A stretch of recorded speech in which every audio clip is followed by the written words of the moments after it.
Senador Juan Cepeda, bienvenido. Estela, qué gusto saludarte y también a tu público de este programa tan visto y reconocido. Muchas gracias. Parecería una obviedad, pero empezaría por el principio. ¿Qué son los datos personales y la importancia de cuidarlos? Primero, agradecerte por este tipo de espacios y que tengas esa visión de visibilizar este tipo de temas, porque son importantísimos, son muy técnicos, pero la gente desconoce qué es el tema de datos personales. A ver, primero te diría, en la vida cotidiana, todos nosotros como ciudadanos, en nuestra vida diaria, vamos dejando un sinnúmero de datos personales en N cantidad de trámites que hacemos. Esos datos personales hay que preguntarnos en manos de quién quedan, porque generan robo de identidad, fraudes, intranquilidad para el ciudadano común que no sabe de repente por qué de tal banco me están a mí exigiendo que pague un crédito que yo jamás contraté, o de repente cómo hay una licencia de conducir con mi nombre, con mis datos, y que no sabemos por qué alguien cometió un ilícito y me lo están imputando a mí. Y eso muchos de nosotros no sabemos, que se tienen que resguardar, se tienen que proteger. Son datos personales. ¿Qué son los datos personales? Todo aquello que una persona emite para que pueda ser identificada o identificable. Y los datos personales, a su vez, se dividen en otro género, que son los datos personales sensibles. Datos personales como nombre, domicilio, edad, etcétera. Y los datos personales sensibles son aquellos que ya tienen que ver con tu círculo privado, tu círculo íntimo. ¿Quiénes están obligados a respetar la privacidad de esos datos y al tratamiento de esos datos? Mira, primero hay dos normatividades, dos leyes. Una en el ámbito federal y otra en el ámbito general.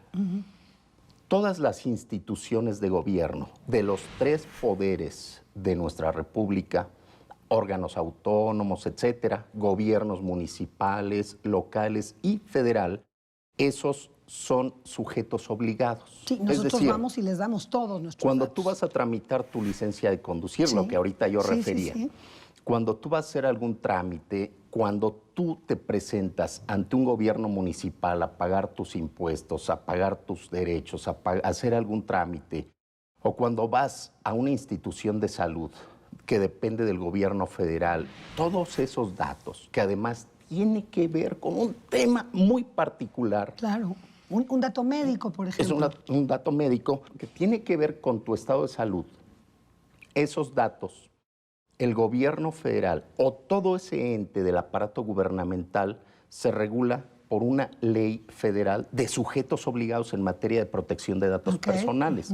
Y hay otra para los privados o los sujetos privados, que tiene que ver, por ejemplo, cuando tú vas a un hospital privado, ¿verdad? A una clínica privada, que también dejas tus datos.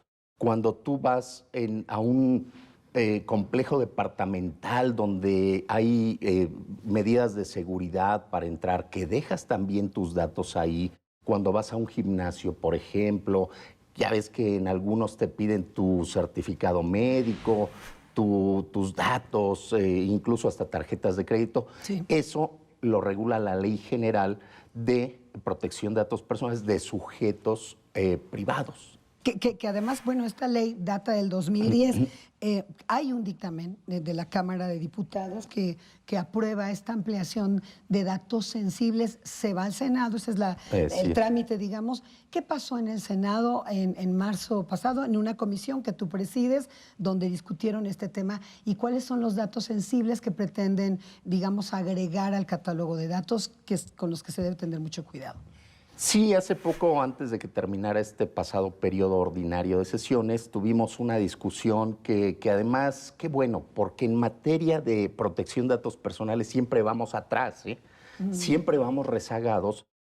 y vamos reaccionando a la problemática que se va generando. Y en efecto, en la comisión que presido, que es la de Anticorrupción, Transparencia y Participación Ciudadana, llegó esta minuta enviada de la Cámara de Diputados, donde aprobamos ampliar el catálogo de datos personales sensibles. Ahorita ya tenemos algunos, como lo decíamos, el asunto de tu estado de salud, de tus creencias religiosas, conductas morales, filosóficas, etcétera.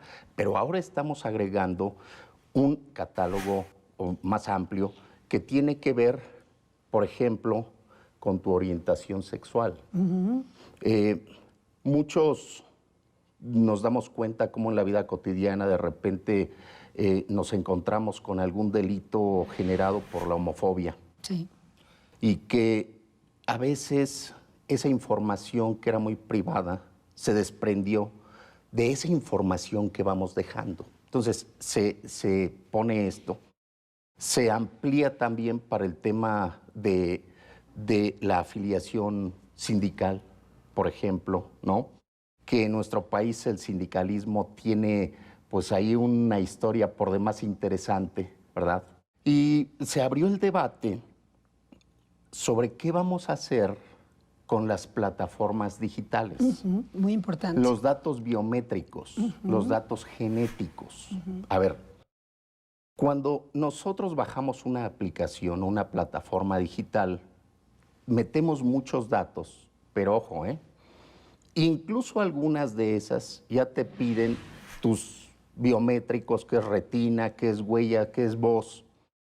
Y eso es un grave peligro. Que la gente sepa que se está debatiendo Es correcto. en el Congreso. Y bueno, pues por último también, la última pregunta, ¿cómo le ganamos esa tecnología?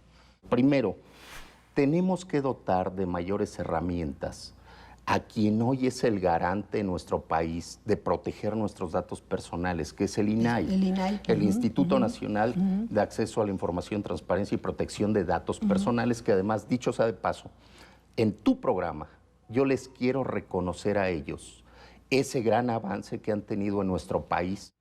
A los ciudadanos decirles que el INAI es una institución, un órgano autónomo que protege nuestros datos. Todo esto que hemos venido platicando nosotros a lo largo del programa recae en ellos. Hay que fortalecerlos y hay que acercarnos. Y cuando se le den mayores herramientas al INAI y que se pueda coadyuvar con las autoridades encargadas de perseguir estos delitos, te garantizo que ese mundo virtual, ese mundo digital que ahorita no tiene controles, lo vamos a ir cerrando. Que así sea. Senador Juan Cepeda, muchas gracias por estar aquí. Gracias. Y bueno, esperemos poder verte pronto nuevamente. Claro que sí.